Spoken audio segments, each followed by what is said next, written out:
ચાલો જાણીએ આપણે ફોટોને કઈ રીતે આગળ અને પાછળની કોપી હોય છે એને આપણે ઘણીવાર એક જ પેજ ઉપર લાવવાની જરૂર પડતી હોય છે. તો કેવી રીતે બનાવવું એના વિશે આજે આપણે તમને હું ટૂંકમાં જણાવીશ. તો સૌપ્રથમ તમે જાણી લો કે એના માટે તમારે સૌપ્રથમ મોબાઈલમાં ગૂગલ પ્લે સ્ટોર આવે છે ત્યાં જવાનું. ગૂગલ પ્લે સ્ટોરમાં તમે જશો, ત્યાંથી તમે જશો, ત્યાં લખશો તમે ડોક લખશો સર્ચમાં જઈને. ત્યાં લખવાનું છે તમારે ડોક. એટલે તમારે જેવું ડોક તમે સર્ચ મારશો એટલે તમને એક ડોક્યુમેન્ટ કરીને સ્કેનર મળી જશે. મારે તો જો કે મેં ઇન્સ્ટોલ કરેલું છે એટલે ચાલુ જ છે. એમાં જશો, ત્યારબાદ તમે ઓપન કરશો એને ડાઉનલોડ કરીને. તો એમાં બે આવશે. તમારે જો ફોટોને તરત જ ક્લિક કરવો હોય તો એ પણ ઓપ્શન આવશે. અને જો તમારી પાસે ફોટો પહેલેથી હયાત હોય તો પ્લસમાં આઇકોન દબાઈ અને ત્યાંથી તમે ગેલેરીમાં જશો. ગેલેરીમાંથી તમારે જે ફોટોને આગળ પાછળ બનાવો છે એનો પ્રથમ ભાગ સિલેક્ટ કરશો.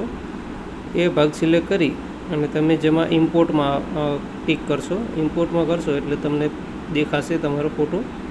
તેના જે તમારે જરૂરિયાત છે એટલો રાખીને બીજો ક્રોપ કરી દેવાનો.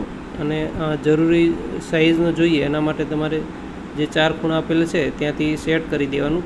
આંગળી વડે ટેરવા વડે ખેંચી અને એને તમારે જેટલી સાઇઝનો જોઈએ છે એટલી સાઇઝનો કરી દેવાનું. ત્યારબાદ જમણી બાજુનો જે એરો છે એ દબાવવાનો.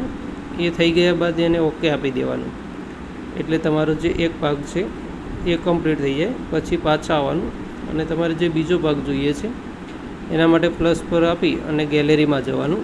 ગેલેરીમાં જશો ત્યાં તમને જે આગળનો જે ભાગ છે એ તમે ટિક કરશો એટલે અને ઇમ્પોર્ટમાં ફરી આવશો એટલે એ આવી જશે. ત્યારબાદ જે તમારો જે ડોક્યુમેન્ટ જોઈએ છે એને જેટલી સ્ક્રીનમાં જોઈતું હોય એટલું રાખી અને જમણી બાજુનો એરો દબાવશો. પછી તમારે નીચે જે છે એને જમણી બાજુ તમે ફેરવશો તો ત્યાં તમને દેખાશે 3 ડોટ દેખાશે. એમાં તમે જશો. એમાં તમે જઈને અને મોરમાં જશો તો ત્યાં આવશે કે તમારે સેવ કરવું છે કે નહીં. તો કે હા મારે સેવ કરવું છે, યસ નાવ કરશો તો એ સેવ થઈ જશે. ત્યારબાદ તમે આગળ જશો તો એ ફોટોને થોડુંક ઉપર લઈ જવાનું અને જે એને છે નાનો મોટો કરવો હોય તો એ 3 જ્યાં એરો દેખાય છે ત્યાં તમે નાનો મોટો કરી શકો છો.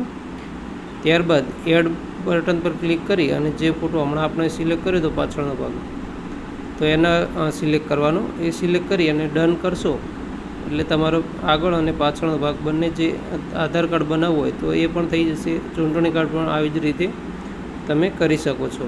પછી આનો તમારે સ્ક્રીનશોટ જોઈતો તો લઈ શકો છો. સેવ કરવું હોય તો જે યસ બટન છે ત્યાં તમે ટિક કરી અને સેવ બટન પર ક્લિક કરશો એટલે ફોટો તમારો સેવ થઈ જશે. સેવ તમે ફાઇલ કરશો ત્યારબાદ ઓપ્શન આવશે. જ્યાં તમારે જો PDF જોઈતી હોય તો PDF પર ટિક કરજો.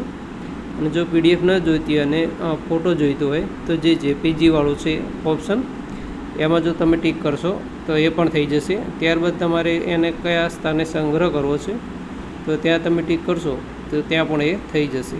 તો આ સૌથી સરળ રીત છે તમારે ડોક્યુમેન્ટને આગળ અને પાછળ જો અવેલેબલ ન હોય ઓપ્શન અને જો તમારે પ્રિન્ટ કઢાવી હોય તો આવી રીતે સેટ થઈ જશે અને તમે એને ગેલેરીમાં અથવા ફાઇલ મેનેજરમાં જોઈ શકો છો. Thank you.